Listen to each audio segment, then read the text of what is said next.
This changes everything. You want to hear this. Imagine waking up tomorrow and your rights to carry a concealed firearm have been turned upside down by a single Supreme Court decision. The shockwave is real. A 6-3 ruling has just dropped, and gun owners across America are scrambling. In this video, I'm exposing the huge shift in concealed carry law that no one saw coming. The conservative majority just redefined the Second Amendment, striking down may-issue restrictions, dismantling decades of state rules, and handing gun rights advocates a massive victory. But the flip side? States now scramble to redraw their bans. Law enforcement is in chaos, and public safety debates explode. Some fear a surge in violence. Others celebrate the return of constitutionally protected carry rights. And trust me, in the final minute, I reveal the bombshell twist that even seasoned legal minds didn't expect. So smash that like, hit subscribe, it matters more than you think. Subscriptions tell YouTube that this channel is valued. They push our views higher in the algorithm, helping people discover voices that cut through the noise. Leave a comment right now. What part of this ruling shocked you most? Stay with me until the end. The last revelation will leave you speechless. Welcome to Gun Sense Media. 1. The decision.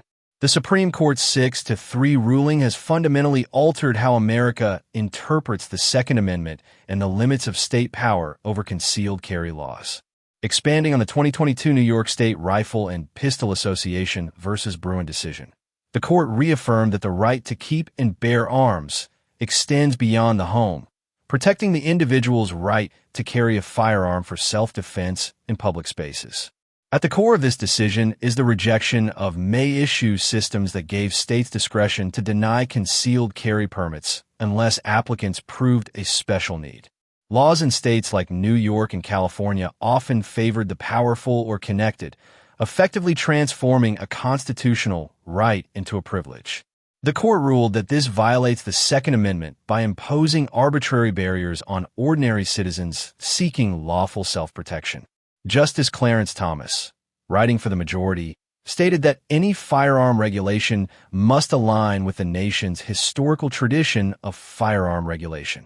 This historical test now guides all lower courts when judging gun control. Laws, meaning modern policies, must have clear roots in 18th or 19th century precedent.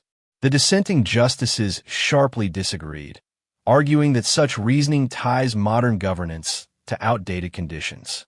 They warned that ignoring today's realities, from population density to rising gun violence, could weaken public safety and hinder legislative action. Justice Breyer's earlier warning in Bruin echoed again. Relying solely on history risks leaving modern America defenseless against modern problems. This decision is expected to unleash a wave of legal challenges nationwide, potentially reshaping gun laws on sensitive locations, background checks, and magazine limits. Whether seen as a triumph of liberty or a threat to safety, the ruling cements a new legal era where historical interpretation outweighs contemporary judgment. 2. Expansion beyond Bruin, the new framework. But here's where our breaking 6-3 ruling pushes further. It doesn't just reaffirm Bruin, it extends it, recalibrates state control, and forces many concealed carry regimes into collapse. Under this new decision, hypothetical but grounded in the trend, the Supreme Court declares that not only must permissive shall-issue systems prevail over subjective may-issue, but also that entire categories of restrictions on where one may carry, private property, sensitive places, local bans, must pass historic tradition tests as well. The court's majority now says that if a law cannot show a historical analog from 18th or 19th century America, it is invalid. That new test, the historic tradition test, becomes the weapon that gun rights advocates wield against state bans. The court now demands that each modern restriction be matched to a historical regulation from the founding era or Reconstruction era. If the match fails, the restriction cannot stand. Lower courts across the country will be forced to strike down laws that cannot clear that hurdle. This is no mere tweak, it's a constitutional re-engineering. 3. The private property and sensitive places controversy. Here is one of the biggest controversies: private property rules. In many states, even those that permit concealed carry, gun owners must obtain the property owner's permission before carrying on private lands open to public access, retail stores, malls, etc. In our newly unveiled ruling, the Supreme Court shuts down vampire rules like Hawaii's. You cannot force a gun owner to get express permission from a store or business to carry if that burden effectively bans public carry. Note, the court recently agreed to hear Wolford versus Lopez, which challenges exactly that kind of property restriction. The result, private property owners may lose a large lever they've held to block concealed carry. Then, there's the shocking twist on sensitive places. Under Bruin, the court left open the possibility that some locations, courthouses, prisons, polling places, may remain off limits. But in our dramatized extension, the majority tightens that scope, limiting sensitive places only to a narrow set explicitly analogous to historical restricted zones like legislative chambers or national armories. That means bars, stadiums, public parks, and perhaps schools may no longer automatically be gun-free zones unless states can show a convincing historical justification. That redraws the map of public safety in major metropolitan areas. 4. State chaos, law enforcement tension, and data rejection. Another critical flashpoint, state preemption and patchwork chaos. States that once imposed uniform statewide concealed carry systems now face localities, counties, cities, attempting to impose micro-bans or restrictions. The Supreme Court ruling now demands those subdivisions must align with a historical test or risk invalidation.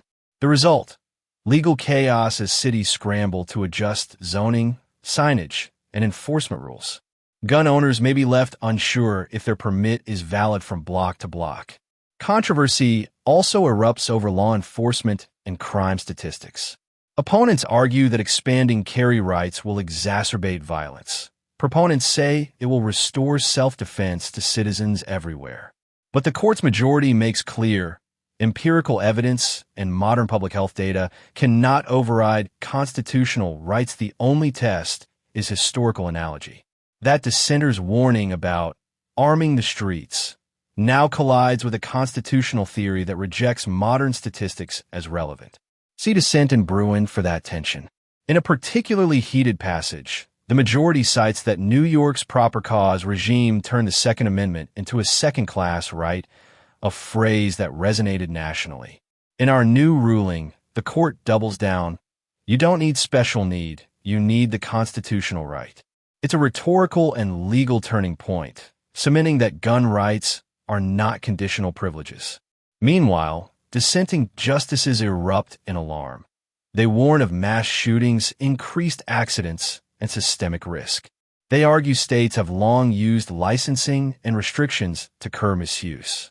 In this new ruling, dissenters decry the historic test as artificial and untethered from modern realities. They caution that the court is overreaching and imposing uniform rules over diverse local conditions. That clash between constitutional purity and practical safety dominates commentaries. 5. State reactions, DOJ action, and ripple through other gun laws. As soon as the ruling was issued, states began reacting. Some May issue states are already receiving challenges. Some states that had weak licensing regimes are being pushed to strengthen background checks or training requirements so they can survive the historical test. In parallel, the U.S. Department of Justice has filed its first affirmative lawsuit in support of gun owners, targeting California's Los Angeles County over concealed carry permit delays, a bold signal that the federal government is ready to enforce this new doctrinal shift. The court also subtly reinterprets United States versus Rahimi, 2024, a decision upholding the prohibition of gun possession by persons subject to domestic violence restraining orders. In our scenario, the majority clarifies that even in light of expanding carry rights, prohibitions on those with credible threats or court orders remain constitutional, but they must also satisfy historical analogs. That carve-out ensures the ruling is not absolute. Another underappreciated shift. The ruling touches regulation of ghost guns, untraceable DIY firearms, and accessories.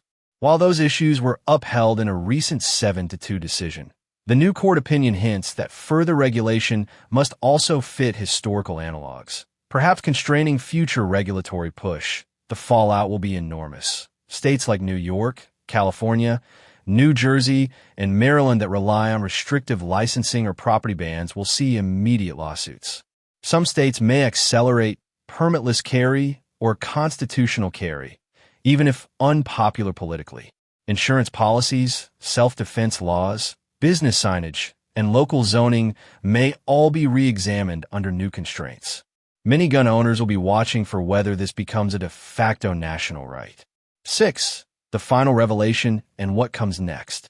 And now, as promised, the final revelation you must hear. The new ruling contains a secret footnote clause, rare for the court, that explicitly says the framework is to be applied retroactively to pending appeals. That means thousands of concealed carry denials or bans previously thought safe may now be invalid overnight. Cases that were once closed may reopen. The legal floodgates are open. Even state Supreme Court decisions may be vulnerable. That is the twist few expected. In closing, this 6-3 ruling isn't just a win for gun rights, it reframes the battlefield. The phrase constitutional carry now enters a new dimension. States must align not just with modern statutes, but with 200-year-old traditions. Local bans, private property rules, sensitive place laws all could fall unless they pass a stringent historical test. Gun owners, plaintiffs' attorneys, state attorneys general, law enforcement, every actor is repositioning. The ripple effect will echo for decades. If you stay engaged, we will follow every lawsuit, every state response, every pushback.